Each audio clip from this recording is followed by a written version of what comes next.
नमस्कार। Target with TS परिवार YouTube channel में मैं रेनू हिंदी विषय के साथ पुनः आप सभी का स्वागत करती हूँ। पिछले वीडियो में आप लोगों ने देखा कि कैसे कौन सा प्रत्यय जोड़ने के बाद प्रारंभिक स्वरों में कैसे परिवर्तन होगा, वर्तनी शुद्धि में वो चीज़ें आपको समझ में आई और वो शब्द विशेषण कैसे कहलाते। इस वीडियो में हम जानेंगे कि कौन कौन सा ऐसा प्रत्यय अगर किसी शब्द में लगा है तो वो सारे शब्द विशेषण ही कहलाते हैं। जैसे ई, इला, वान, मान, इक ऐसे प्रत्यय अगर किसी शब्द में लगे हुए हैं तो वो क्या कहलाते हैं? विशेषण कहलाते हैं। कैसे, उसी चीज़ को जानना है। यहाँ पे देखते हैं।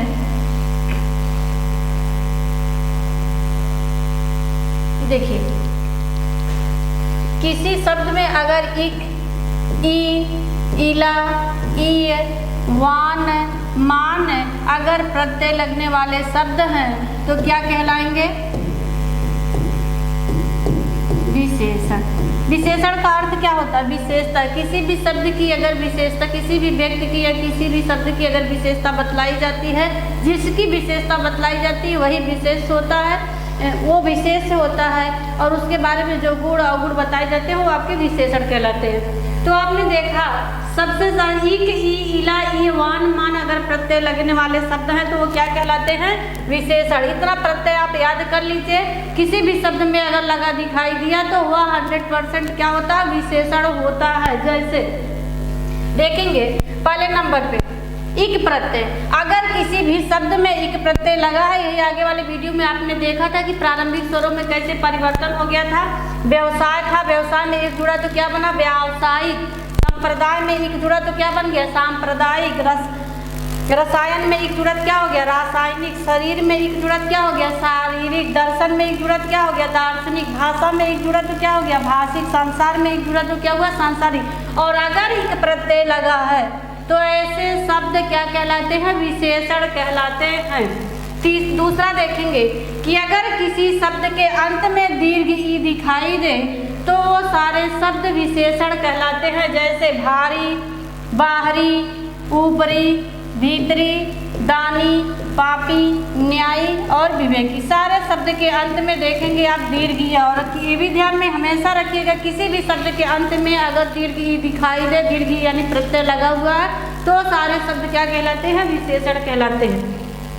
तीसरा देखेंगे, इसके बाद कहता है कि अगर किसी शब्द में ईला प्रत्यय लगा है, क्या लगा है? ईला प्रत्यय लगा है तो भी वह विशेषण कहलाता है। कैसे? जैसे नुकीला, चमकीला, शर्मीला, गीला। तो तीन नियम आपने देखा कि अगर इक लगा है तो भी विशेषण, ई लगा है दीर्घ ई तो भी विशेषण, और अगर ईला प्रत्यय लगा है तो भी विशेषण। तीसरा, इसके बाद नेक्स्ट जानते हैं कि अगर किसी शब्द के अंत में मान प्रत्यय लगा है, मान प्रत्यय लगा है तो वो शब्द भी विशेषण कहलाते हैं। जैसे बुद्धिमान प्रत्यय लगा है, श्रीमान, आयुष्मान। और ये भी ध्यान में रखिएगा, अगर जिन शब्द के अंत में मान लगा है, अगर आपको स्त्रीलिंग बनाना है, यहीं पे एक चीज और जान जाएंगे आप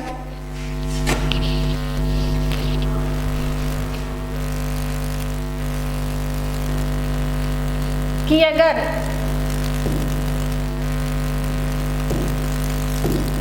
मति प्रत्यय लगा देते हैं तो वो स्त्रीलिंग बन जाएगा। कैसे? जैसे बुद्धिमान को स्त्रीलिंग बनाएंगे क्या होगा? बुद्धिमती।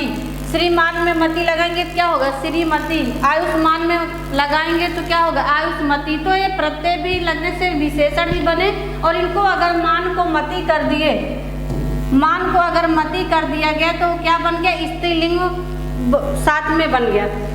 इसके बाद देखते हैं, कहता है कि अगर किसी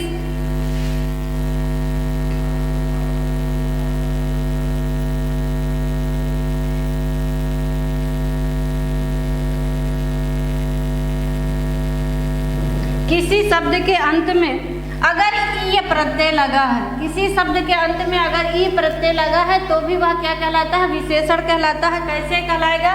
क्षेत्र में ई जुड़ा तो देखिए क्या है? क्षेत्रीय। यहाँ पे राजकीय, राष्ट्रीय, भारतीय, पाठकीय, स्थानीय, देशी, जो कि सबसे ज़्यादा एग्जाम में पूछने वाला आपका राष्ट्रीय और भारतीय। लोग कंफ्यूज हो जाते हैं क्योंकि जब राष्ट्रीय में ता प्रत्यय जुड़ जाता है तब आपका क्या बनता है, राष्ट्रीयता बनता है, और वह राष्ट्रीयता आपका क्या कहलाता है, भाववाचक संज्ञा कहलाता है।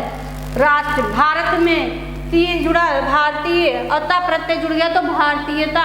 तो चीजें जानिए कि अगर ये प्रत्यय लगा है तो वह विशेषण ही कहलाता है। कभी भी एग्जाम में आ जाए कि भारतीय क्या है, तो भारतीय विशेषण है, राष्ट्रीय क्या है, विशेषण है, देशीय क्या है, विशेषण है, दर्शनीय क्या है, विशेषण है।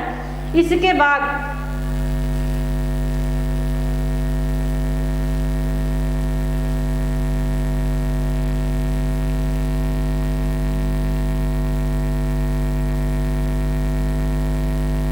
वान, अगर किसी शब्द के अंत में वान प्रत्यय लगा है तो भी वह आपका विशेषण कहलाता है। जैसे धनवान, विद्यावान, पुत्रवान। देखिए वान, वान, वान।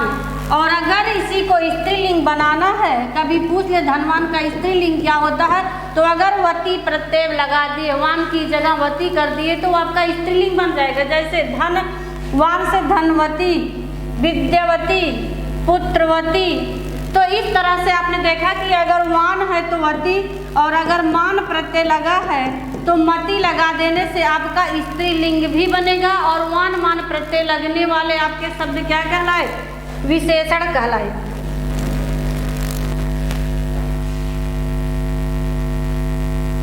तो कुल मिलाकर आपने जाना कि अगर दीर्घ ई, ईला, इया, वान, मान और इक प्रत्यय लगने वाले शब्द आपके क्या कहलाएंगे, विशेषण कहलाएंगे। इला, ये, वान, मान। तो इतने प्रत्यय अगर किसी शब्द में आपको लगे दिखाई दिए तो कुल मिलाकर वह क्या कहलाएगा, विशेषण कहलाएगा। क्या कहलाएगा, विशेषण कहलाएगा। तो ये रहा आपके विशेषण जानने के, कम से कम इनसे मिलते जुलते आपके 70-80% आपका विशेषण और विशेष आप पहचान जाएंगे। बाकी और भी ऐसे ही बहुत आसान ट्रिक हैं आपको जानने के लिए, तद्भव तत्सम पहचानने के नियम। तो नेक्स्ट वीडियो में आपको और भी ऐसे अच्छे अच्छे ट्रिक देखने